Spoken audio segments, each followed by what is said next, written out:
Noreen and welcome to my kitchen and another episode of The Holidays Are Coming.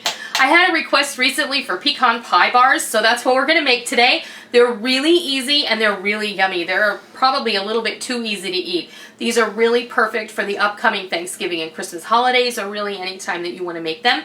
And they have readily available ingredients in them that you're going to find on your pantry shelf or in your cupboard or even in your freezer. I like to keep my nuts in the freezer, so they keeps them nice and fresh for a long time. And come on along and I'll show you how to make these.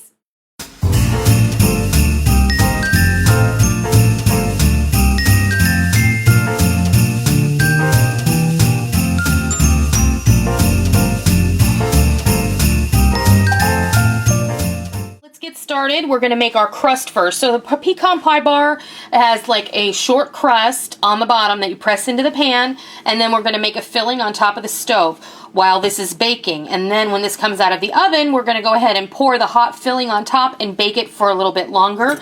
So what we have here is the equivalent of 2 sticks or half a pound of butter. This is actually a half-pound block of European butter that I got on clearance at my local grocery store, and it is unsalted. Also 2/3 of a cup of brown sugar, and I'm adding a teaspoon of salt in here since the butter is unsalted.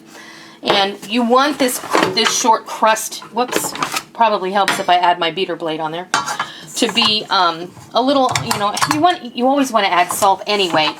So we're going to cream this together, and then we're going to start adding our flour. So I'm going to get this started creaming, and then we'll come back.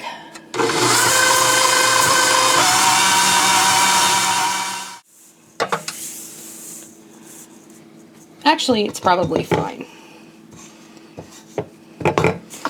Okay, so what you want to do is see how it's nice and loose, but when you make, that's what you want it to look like. You want it to stick together. So this is good. All right, let me clear, and then I'm going to go ahead and bring the pan over, and we'll press this in. Now is just gently but firmly press this dough into the bottom of the pan, and you're going to want to do that as evenly as possible. And you don't need to have it go up the sides or anything, but just make sure.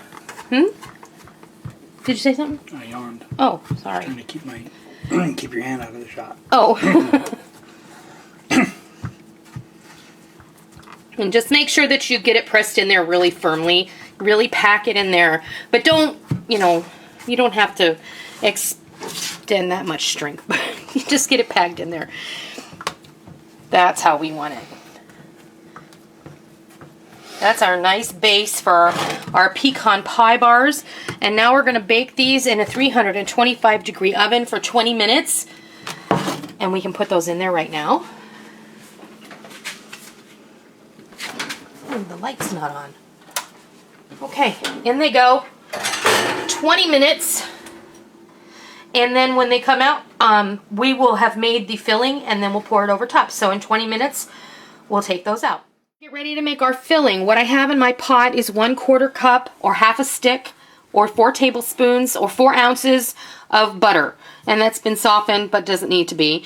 And there's also a half a cup of brown sugar.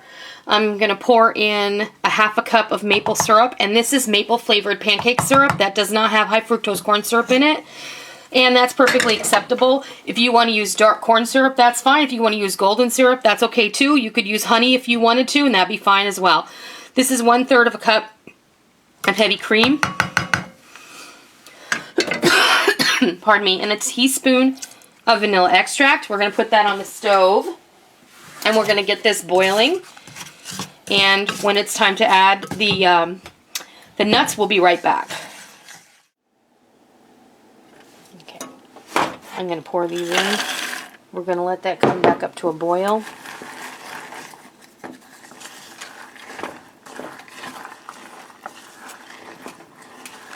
And that was 2 cups of pecans. And don't worry about writing the recipe down. You can always get that over on my website. I'll have it posted. And so you'll know, the recipe is always posted for the first couple of days on the front page of the website. Then it gets its own assigned page, and you can find that by looking at the A to Z index. There's a link to that in the navigation bar on the front page, well, on every page of my website. And that's noreenskitchen.com. I'm going to turn this up just a bit so I can get it to boil. that's ready to come out of the oven. And that's perfect. And you see how it's just light brown around the edges, and that is exactly how you want it. Now, we're going to wait for this to boil. And it's almost there. You can see the steam starting to rise off of it now. And once I bring that to a bubble, we're going to go ahead and pour it right on top of this hot pan. Be careful, honey, because that pan is hot. Yeah. And you can see it starting to bubble. I want it to come to a full boil all the way around the surface of the mixture.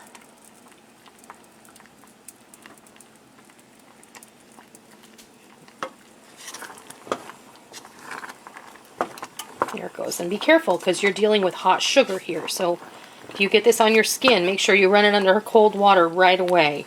Napalm. Yeah, it's like napalm is absolutely right. Alright. This is exactly how you want it. Then I'm going to bring it over here and put that in the sink or on the back of the stove. Spread out this whole mixture evenly as possible. And that burner that I just turned off is very hot. So distribute the chopped pecans across the top here the best that you can.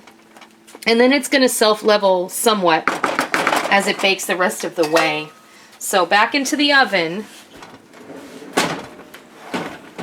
I'm just going to give that a little bit of a shake. 20 more minutes, and then we'll come back and take it out. Okay, these are ready. The timer went off, and you can see that syrup has set up nicely. It's a little browned around the edges. I'm going to let this settle down and let the heat subside just a bit. I'm going to put it on a baking rack, and I'm going to let it cool completely. And then when it's time to cut into these, I'll be back, and I'll show you what they look like. Would that really be good with? Ice cream. Here we are, our cooled and cut pumpkin pie. I got pumpkin pie on the brain. Pecan pie bars. And you can cut these in any configuration you like. You can cut them in a long bar. I've cut them into small squares because, folks, these are rich. The brown sugar shortbread base is very rich, along with the extremely sweet topping. These are a little bit chewy, and they're crunchy from the pecans. They're absolutely delicious. Aren't they, honey? Yes. Yeah, they're really yummy. Yes. So, this is delicious. You've got to try these. I'll go ahead and taste one on camera because everyone's always asking me why I don't taste things on camera, and I don't know, I just don't because I already know it tastes good. So, it's really, really good. Now you can't talk. No, I can't talk. Exactly. It's really good. So, give these a try. They're super easy. They're quick. They have easy ingredients in them. Also, they're great for a cookie exchange or as a gift. You know, if you have a lot of people, you can bake several. You can put this in two 8-inch square pans, or you can put this in a 9 by 13 like we did today. Or you can just cut it up and divide it up. You can also switch out the nuts in here if you don't want to make a pecan pie kind of thing. You could put walnuts, or you could put cashews, you could put mixed nuts. You could make it whatever way you want to, but today we're going with the traditional pecan pie flavor. So, I hope that you give this a try, and I hope that you love it, and I love it. Thank you so much for stopping by my kitchen today. I always love it when you come visit me, and until next time, happy holidays!